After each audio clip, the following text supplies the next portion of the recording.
Olá, começa agora mais um programa TV em Revista. Os 180 anos da Assembleia de Deus foram comemorados aqui no Parlamento Paulista. A iniciativa da solenidade foi do deputado Tenente Nascimento, do PSL. No plenário Juscelino Kubitschek, palco de debates dos parlamentares, o hino entoado por 50 mulheres dá o tom da alegria e reverência da comemoração.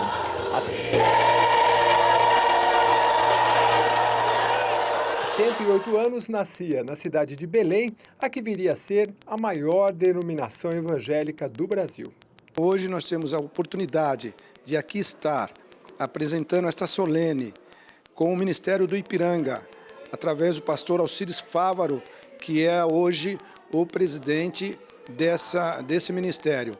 E junto com os demais pastores, com toda a diretoria, outros ministérios estarão conosco aqui, Parque São Rafael, também tem São Mateus, enfim, todos os ministérios unidos num só propósito, que é agradecer a Deus, adorar a beleza da sua santidade, num grande compromisso com a obra do Senhor. Hoje a Assembleia de Deus está presente em mais de 180 cidades no mundo. Representantes de convenções da igreja vieram prestar as suas homenagens. É louvável essa ideia, essa comemoração, temos que fazê-lo, até porque é o seguinte, só nós podemos fazer isso, não é? Então, eu louvo a Deus pela vida do deputado Manuel Nascimento, toda a sua assessoria, a Assembleia Legislativa do Estado de São Paulo, na pessoa de todos os deputados que aprovaram, e em nome daqueles que eu represento, a AD Cubatão e também a Comadesp, a minha gratidão por estarmos juntos aqui comemorando os 108 anos da Assembleia de Deus. Quando nós conseguimos reunir a igreja para nos lembrarmos da sua fundação, da sua existência, do seu crescimento, do seu desenvolvimento, e a igreja hoje ser o que ela é, uma cerimônia como esta só pode invadir o nosso coração, a alma, fazer com que nós sintamos a alegria de servir ao Senhor numa igreja tão maravilhosa. No Parlamento Paulista, integrantes da Igreja Evangélica Assembleia de Deus no Ipiranga, que conta com mais de 1000 templos espalhados pelo Brasil, juntamente com outros ministérios, superlotaram o plenário. Hoje a nossa presença aqui para esta comemoração é muito importante. O nosso sentimento é dos melhores, porque estamos nos lembrando daquilo que os nossos antepassados fizeram. Então estamos aqui de coração aberto para louvarmos a Deus por tudo quanto Ele tem feito até agora. Na igreja em que se destaca o louvor, a comemoração especial contou com uma orquestra com cerca de 100 músicos. Um deles, o próprio proponente da homenagem, o deputado Tenente Nascimento, do PSL, foi convidado a regi-la.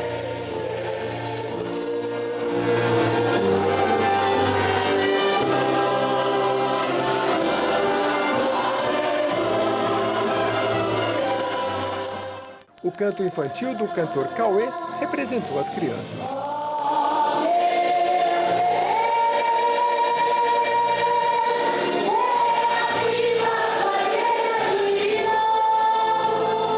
Representantes de outras denominações religiosas também prestaram suas homenagens à Assembleia de Deus.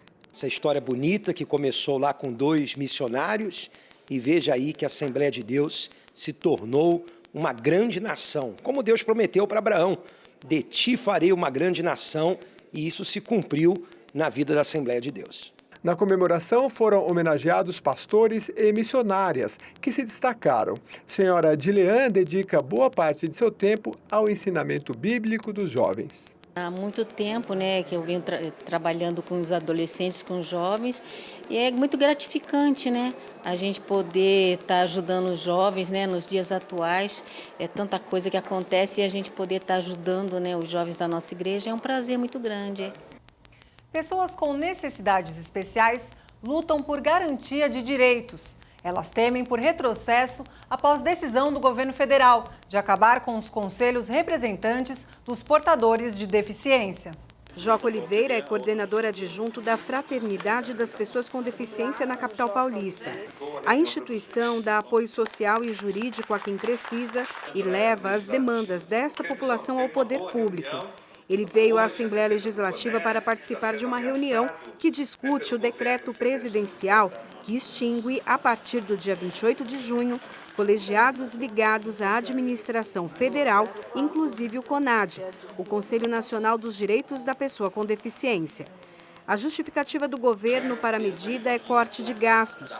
mas os membros dos comitês são voluntários. O poder público fica com os custos de passagens aéreas e alimentação. Nós temos que batalhar, lutar por uma melhora, não por uma exclusão. Né? E está sendo uma coisa muito radical, uma exclusão, como se fosse uma coisa que não serve e tem que ser excluída. Não é bem assim. Sendo que a gente sabe que o intuito mesmo não é esse, de tirar uma coisa que não funciona e está causando gastos desnecessários ao governo, e sim o calar da sociedade, o que infelizmente está acontecendo. Sandra Ramalhoso, da Pastoral da Pessoa com Deficiência, falou do impacto que a medida federal pode causar com o fim de cerca de 1.000 conselhos, comissões e comitês. O impacto que ele vai trazer para nós é o seguinte: por não termos uma representatividade nacional, as nossas questões não vão ser levadas para serem discutidas no âmbito nacional. Né? E nós precisamos regulamentar ainda muitas coisas sobre a LBI, Lei Brasileira de Inclusão. Então, nessa regulamentação, nós precisamos da participação das pessoas com deficiência. Né? Há uma frase que simboliza a nossa luta: nada sobre nós sem nós. Só nós sabemos o que realmente a gente precisa. O deputado Carlos Janazzi do PSOL apoia a reunião e as reivindicações. Essa reunião de hoje ela tem como objetivo central fazer a defesa do CONAD, que é o Conselho Nacional da Pessoa com Deficiência, que está sendo ameaçado pelo governo Bolsonaro. O Bolsonaro quer extinguir a participação social e popular, quer extinguir os conselhos e faz todo um esforço, toda uma propaganda ideológica para destruir a participação social e popular. E o Conselho representa, esse Conselho, o CONAD, representa a luta das pessoas com deficiência no Brasil, que são abandonadas pelo poder público. Nós não temos políticas efetivas, políticas públicas de defesa dessas pessoas. Por isso que elas estão hoje aqui na Assembleia Legislativa trazendo propostas e organizando uma grande resistência contra esse ataque ao CONAD, que é o Conselho Nacional da Pessoa com Deficiência. A recorrente discussão sobre o baixo salário dos policiais foi novamente lembrada na Assembleia Legislativa de São Paulo. Vários parlamentares com carreira marcante na segurança pública saíram em defesa dos policiais. O primeiro encontro foi para ouvir a categoria e formalizar uma carta ao governador João Dória, cobrando aumento de salário, de efetivo e estrutura. O segundo, para anunciar alguns avanços. O governador anunciou autorização de novas contratações para a Polícia Civil. Não é o suficiente ainda, né, para recompor os quadros que estão defasados, mas já é um começo. As delegacias já estão em processo de reforma, né? Em julho começa agora as reformas das delegacias partindo da capital para o interior, posteriormente, que estava muito defasada a estrutura material para os policiais trabalharem. E como não tem um projeto ainda, né, de reestruturação salarial, de recomposição salarial, nós aqui, o grupo dos policiais civis, elaboramos um projeto de escalonar o aumento até o final do mandato do João Dória, do nosso governador, né, para ele cumprir a promessa de campanha, que nós seremos a polícia mais bem paga, aí, excetuando a polícia do Distrito Federal Brasília. Já o deputado Major Meca, do PSL, cobrou respeito aos policiais do estado de São Paulo. Se São Paulo hoje é o estado com os melhores indicadores criminais, isso não acontece por acaso. Isso acontece pelo trabalho desses homens e dessas mulheres que estão dando o seu sangue e o seu suor para defender o cidadão de bem. O valor que o policial civil recebe diariamente para se alimentar é o preço desse cafezinho aqui. Na maioria das vezes com um gosto amargo. Um preço muito alto para defender o cidadão do bem. O salário baixo está levando os policiais a entrar em desespero. Em desespero no sentido do que trabalha na delegacia, quando tem que estar em casa com seus familiares para estar aproveitando esse tempo, ele vende esse tempo para poder pagar as contas. E nem sempre ele consegue pagar essas contas. Ou seja, o salário já perdeu o poder de compra há muitos anos. Durante o encontro, a Defensoria Pública anunciou que já propôs termo de cooperação para atuar em favor dos policiais civis e militares que tenham processo disciplinar. Nós enviamos para a Secretaria da Segurança Pública, a Defensoria Pública Geral, né, um modelo de termo de cooperação para justamente nós fazermos uma regularização, tipo uma regulamentação dessa lei. E nós enviamos isso no começo do ano, justamente com a ideia de termos um fluxo para poder atender policiais no caso de processos disciplinares na corregedoria, tanto da Polícia Civil quanto da Polícia Militar. Senador por São Paulo, o Major Olímpio do PSL, prestigiou o evento. A polícia no Brasil ela tem que ser instrumentalizada. Primeiro, tem que se regulamentar o papel da polícia brasileira, que depois de 30 anos da Constituição não foi feito ainda. Depois, não se faz segurança só com boa vontade. Se você não tiver investimento maciço no treinamento, em salário sim, em condições de trabalho, em respaldo jurídico. Então nós temos muito que avançar para os próximos anos. Sessão solene para comemorar o Dia do Imigrante. Saiba os detalhes no próximo bloco. É rapidinho, voltamos já já.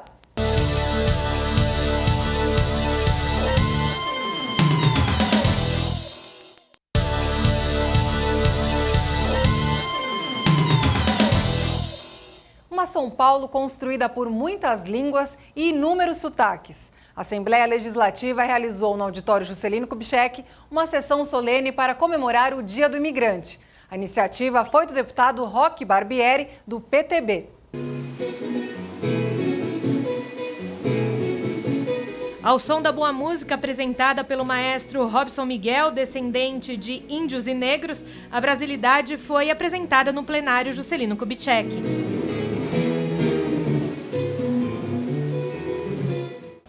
Reconhecer a construção do Brasil. Esse foi o objetivo da sessão solene na Assembleia Legislativa em homenagem ao Dia da Imigração no Brasil, que é comemorado no dia 25 de junho. Representantes de diversas comunidades receberam medalhas de honra ao mérito. O deputado Jorge do Carmo, do PT, presidiu a mesa. Para mim foi, além de ter sido uma honra, foi também uma questão cultural, de aprender as culturas, de ver a diversidade de culturas que o nosso país tem, fruto dos imigrantes que aqui estão. Mais de 10 países foram lembrados na homenagem aos imigrantes, em função dos feitos econômicos e culturais.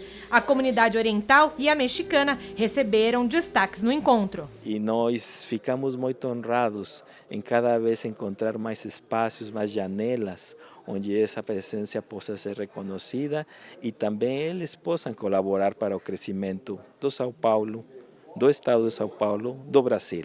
Muito assim agradecido pela sociedade brasileira nos ter aceitado como novo membro e irmãos para engrandecimento do Brasil. O empreendedorismo no Brasil por parte dos imigrantes também foi lembrado. O projeto Comemos Gastronomia Sustentável foi um dos homenageados. Em parceria com Israel, o projeto recebeu o primeiro selo verde de gastronomia sustentável, tornando o projeto o maior do mundo em atividade aqui no Brasil. Eu acho que é responsabilidade de todos, em qualquer lugar do mundo, de fazer isso. Eu só posso ficar agradecido para receber essa homenagem e eu tomara que muitos outros e a gente também continuem a trazer coisa boa e melhorarmos o nosso mundo. O deputado federal Fausto Pinato, do Progressistas, participou da homenagem e enalteceu a importância dos imigrantes para a história do estado de São Paulo e do Brasil.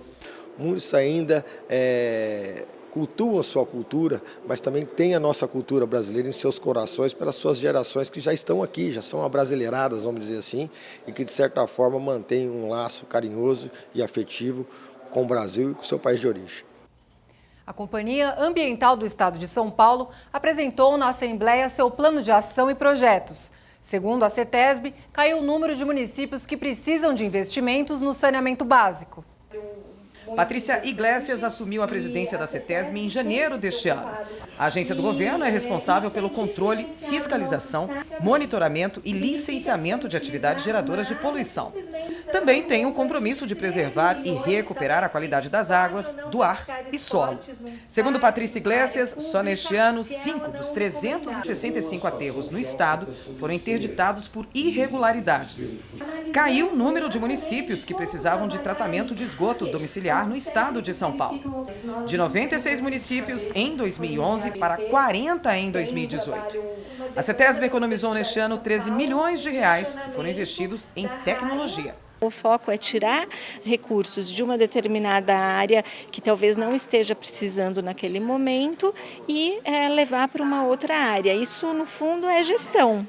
Depois da apresentação, os deputados fizeram perguntas à representante da CETESB. Um dos questionamentos foi sobre a cava subaquática. é importante frisar que a Baixada Santista não tem espaços adequados para a colocação de resíduos e que para que os próprios navios pudessem circular, era preciso e é preciso de tempos em tempos fazer essa retirada daqueles sedimentos que ficam no fundo. E aí, por isso, foi preciso pensar numa alternativa para a colocação. Então, a cava subaquática levou em conta as alternativas possíveis e concluiu que, tecnicamente, essa seria a melhor alternativa. Licenciamentos pontuais que já estão sendo solicitados, por exemplo, em processo de licenciamento prévio, e outros de modus operandi aí, com relação à logística reversa, que é um tema bastante importante, porque os municípios gastam muito com lixo, sendo que os principais produtores têm que dar vazão a, por exemplo, embalagens, que é o principal problema hoje que temos nos resíduos. O projeto de lei da cesariana tem nova rodada de discussões em audiências públicas. A primeira de 2 audiências agendadas é parte do acordo entre parlamentares para aprovação no Congresso de Comissões, mas o assunto ainda está longe de algum consenso. Muito longe das polêmicas, João, de 7 meses, chegou ao mundo através de parto natural. A mãe, de 36 anos, há 6 já havia passado por uma cesárea quando deu à luz o filho Antônio, que não pôde participar do encontro. Para Milena, o importante é respeitar as escolhas de cada mulher, mas tem a sua preferência. Por eu ter convênio e o médico, ele acabou me levando, me enrolando a gestação toda e no final acabou fazendo uma cesariana sem necessidade. Tanto que eu não quis mais ter filhos, não, fiquei um bom tempo não querendo mesmo. E aí quando aconteceu, a gravidez do João não foi planejada, falei, agora é minha chance de fazer diferente, de fazer com respeito, do jeito que a gente merece. Por 21 votos a 8, o projeto de lei da deputada Janaína Pascoal, do PSL, que dá direito à mulher, a partir da 39ª semana de gestação, em escolher pelo parto normal ou cesariana na rede pública, foi aprovado na reunião de comissões. O tema despertou a atenção de médicos, enfermeiras, doulas, representantes de sindicatos e associações, além das mamães. A autora do projeto esteve presente na audiência pública para esclarecer alguns pontos antes do PL ser votado em plenário aqui na Assembleia Legislativa. O que diz o meu projeto? Que a mulher que já está com essa gravidez madura, ou seja, depois das 39 semanas, ela poderá escolher a via de parto. Então, em nenhum momento no projeto está escrito que a mulher é obrigada a fazer cesariana ou é obrigada a fazer parto normal. Eu só estou conferindo, na linha da bioética, que prevê a autonomia do paciente, uma vez orientado, escolher o caminho, o procedimento, a via de parto que ela quer, pela qual ela quer ter seu filho. Me parece que isso é um direito básico de toda mulher. Representantes de sindicatos, associações e conselhos médicos divergem da proposta do projeto de lei. O número de violência contra a mulher, em todos os sentidos, e também obstétrica, emocional, é muito grande. Então nós precisamos, e eu creio que essa seja a proposta, nós precisamos até paramentar melhor os hospitais públicos para tratarem a mulher de uma forma melhor. A simples discussão que está gerando em torno desse PL já desmistifica muito erro de argumentação, erro de narrativa que não se embasa em atuais dados da evidência científica. Então, por exemplo, a meta de 15% de cesariana da OMS já caiu lá atrás, em 2016. E o PL, ele ultrapassa o direito de ela optar por cesárea no SUS. Ele quer garantir o direito dela optar pela via de parto. No Brasil, a gente de fato não faz pouca cesárea, a gente faz bastante cesárea. E eu entendo que há uma discussão a respeito da autonomia da mulher, envolvida no projeto, mas o que acontece é que a gente tem uma assistência pré-natal ainda muito deficitária, condições sociais muito ruins, e tudo isso impacta no desfecho da gestação, Você é natural do Xingu e você defende exatamente, você me dizia, o parto normal, Por quê? Isso, porque o parto normal, em primeiro lugar, tem menos complicações, E antigamente a gente não tinha o parto cesáreo, E hoje Os partos, quando são feitos nas cidades, os médicos, os profissionais da saúde já entram, o primeiro procedimento que eles pensam, o primeiro atendimento, né, principalmente quando é adolescente, já parte para o parto cesáreo. De acordo com a Organização Mundial de Saúde, o número de cesáreas quase dobrou no mundo em 15 anos. O Brasil é o segundo país com maior taxa. A deputada Bete Saão é contrária ao excesso de cesarianas. Entendemos que, do ponto de vista da saúde para a mulher e da saúde para o bebê, a melhor forma de parto é o parto natural, é o parto humanizado. Inclusive, esta casa aqui tem uma lei que foi aprovada em 2015 para poder instalar o parto humanizado na rede pública estadual de saúde. E até hoje eu acho que ela não foi muito bem cumprida. Por isso mesmo que abre espaços e brechas para o surgimento de outras propostas. Secretário Estadual de Educação falou sobre os desafios para os próximos anos. Isso e muito mais você vê no próximo bloco.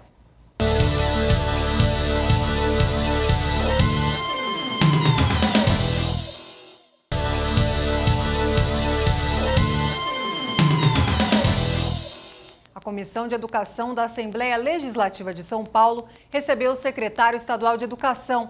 Rocieli Soares falou sobre projetos e os desafios para os próximos anos. O plenário Franco Montoro estava lotado, em grande parte pelos professores da Rede Pública Estadual de Ensino de São Paulo. Mas no tempo regimental da casa, faltou quórum entre os deputados. Mesmo assim, os parlamentares decidiram ouvir o secretário estadual de Educação numa espécie de reunião informal. Distribuído para os municípios. Rocieli Soares falou durante 3 horas. Disse que o orçamento da educação para 2019 é de 18 bilhões de reais e que um dos desafios da pasta é melhorar o índice de desenvolvimento estudantil de São Paulo. Ao todo, o estado tem 3,5 milhões de estudantes em mais de 5 mil escolas. O estado de São Paulo está fazendo o oposto do que o governo federal faz. Enquanto o governo federal está tropeçando vez após vez na pasta da educação, aqui em São Paulo a gente está muito bem encaminhado. Eu acredito que se a educação de São Paulo não melhorar na gestão do secretário Rocieli e do secretário executivo Haroldo, acho que não melhora nunca mais. Já o deputado Carlos Gianazzi, do PSOL, disse que alguns pontos deixaram de ser esclarecidos. O secretário não tocou em questões gravíssimas da rede estadual, como a questão salarial, a questão da database, a questão do não pagamento dos 10,15% que os professores já ganharam na justiça, a questão do quadro de apoio escolar, que tem um salário abaixo do salário mínimo regional. A reunião foi coordenada pela presidente da Comissão de Educação, a deputada professora Bebel, do PT. Porque ficar falando no abstrato que o aluno tem que aprender, eu entendo que ele tem que aprender. Mas aprender com 40, 50 alunos nas salas de aula e dizer que baixou o número de matrículas, e é verdade, há uma baixa na taxa de natalidade, mas se vocês pegarem a taxa de redução de alunos no município, é menor que a do estado. Então o estado está fechando salas e por isso está diminuindo vertiginosamente o número de alunos na rede estadual de ensino. Oficiais de Justiça, um novo olhar. Este foi o título do evento, que homenageou personalidades que participaram da conquista do nível universitário para requisito como ingresso no cargo. A categoria também discutiu o futuro da carreira. Wagner é um dos 4.800 oficiais de justiça na ativa no estado de São Paulo. Responde pelos atos de comunicação, avaliação de leilões e praças, penhoras, além de muitas outras diligências. A gente tem catalogadas cerca de 30 atribuições que o oficial de justiça desempenha.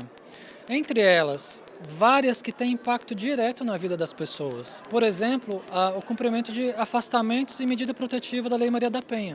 O oficial de justiça faz essa intermediação para que se consiga resolver o conflito da forma mais pacífica possível e amenizando a situação de tensão social. Wagner é formado em Letras, Administração e Direito. Desde setembro de 2018, oficiais de justiça têm como requisito para ingressar no cargo ter nível superior de ensino. A reivindicação era da própria categoria. Para ser aprovada, a Lei Complementar 1273 de 2015 contou com apoio no Parlamento Paulista do deputado Caio França, do PSB, e no Executivo do então ex-governador Márcio França. Eles foram homenageados no evento. É um momento de relembrar aqui como foi toda essa vitória e os parabéns especiais aos oficiais de justiça por essa conquista. A nossa contribuição é sempre muito pequena perto do que eles se mobilizaram, do quanto eles se movimentaram. Mas, de alguma forma, fico feliz pela homenagem e muito grato pelo reconhecimento. Na medida que eles qualificam o público que vai poder se transformar em oficial e todos eles com nível universitário, a minha sugestão é que eles avançassem para trabalhar como conciliadores, porque você tem muitas ações dos oficiais que se equivalem a quase um processo de decisão, né? A decisão de um oficial é quase um processo de judicatura. A legislação é de autoria do Tribunal de Justiça. Na época da propositura da lei, o presidente era o desembargador Ivan Sartori, que também foi homenageado. O evento contou com a palestra Eficiência e Uso de Ferramentas Tecnológicas. O tempo que a gente gasta à frente de um computador poderia ser utilizado para cumprir mais ordens na rua. Então a gente está trazendo novas tecnologias que vão facilitar via ambiente mobile, telefone, aplicativos, que vão acelerar esses procedimentos burocráticos nossos. A solenidade que reconheceu os homenageados foi realizada pela AOGESP, Associação dos Oficiais de Justiça do Estado de São Paulo. O judiciário, ele atende de maneira mais satisfatória o jurisdicionado, que ele vem buscar o apoio do judiciário no momento difícil, no momento que ele precisa, né? Tanto a sociedade, todos os diversos camadas da sociedade, empresas, os cidadãos, ele vem buscar o apoio e ele precisa ter uma resposta efetiva do Poder Judiciário. A audiência pública discute na Assembleia Legislativa de São Paulo anúncio do governo federal de reduzirem até 90% as normas de fiscalização de segurança e saúde do trabalho. A audiência foi proposta pela deputada Beth Saão, do PT. O anúncio feito pelo governo federal no início do mês passado tem preocupado a Associação Nacional dos Magistrados da Justiça do Trabalho. O diretor da ANAMATRA participou da audiência pública na Alesp. Ele entende que reduzir as normas de fiscalização de segurança e saúde não tem impacto significativo no custo final da produção no país. Esse é um dos argumentos usados pelo governo para a redução de 90% das normas, hoje em vigor no Brasil. Buscar eficiência numa microestrutura de proteção ao trabalho, que é exatamente as normas regulamentadoras, talvez, né, seja tocar em algo que, custando muito pouco para todos nós, evita gastos monumentais. O presidente do Sindicato Nacional dos Auditores Fiscais do Trabalho do Estado de São Paulo diz que, atualmente, o Brasil apresenta carência no número de fiscais em todas as regiões. Segundo a Organização Internacional do Trabalho, o país ocupa a 4ª posição no mundo no número de acidentes. Se falar num grande revogaço das NRs, é algo extremamente perigoso, que eu não tenho dúvida alguma vai gerar um aumento de acidentes do trabalho, vai gerar uma degradação do ambiente de trabalho, porque além disso, as normas de saúde e segurança, ela também garante dignidade no ambiente do trabalho. Dados do Ministério Público do Trabalho revelam que de 2012 para cá foram registrados 4,7 milhões de acidentes de trabalho em todo o Brasil. Isso representa um acidente a cada 49 segundos. Nesse mesmo período, mais de 17 mil brasileiros morreram no âmbito do trabalho. A deputada Beth Saão, do PT, que propôs a audiência, acredita que a medida de extinguir 90% das normas regulamentadoras de segurança e saúde no trabalho deve aumentar esses números. Esse debate aqui hoje é mais um aviso, sabe, para que a gente possa fazer chegar a quem de fato vai votar nessas questões, que as regras já são boas, pelo contrário, ao invés de retirá-las, nós temos que aprimorá-las, aí é diferente. Para a Comissão de Direitos Humanos da OAB São Paulo, o que deve acontecer é a modernização das normas e não a extinção. Acidente do trabalho não é bom para ninguém, não é bom para a empresa, não é bom para o funcionário, não é bom para o governo por conta do INSS. Então, hoje em dia, na Justiça do Trabalho, você tem indenizações elevadíssimas em caso de morte ou acidente do trabalho. Você tem o INSS entrando com recursos contra as empresas para reaver o dinheiro que eles estão gastando com os acidentados. Então, não é interessante para ninguém. Modernizar é cuidar dos trabalhadores. Modernizar é preservar e proteger os trabalhadores na linha de trabalho, seja essa linha na indústria, seja na construção civil, seja no transporte, enfim, isso é modernidade. O nosso programa fica por aqui. Voltamos na semana que vem com mais TV em Revista. Até lá!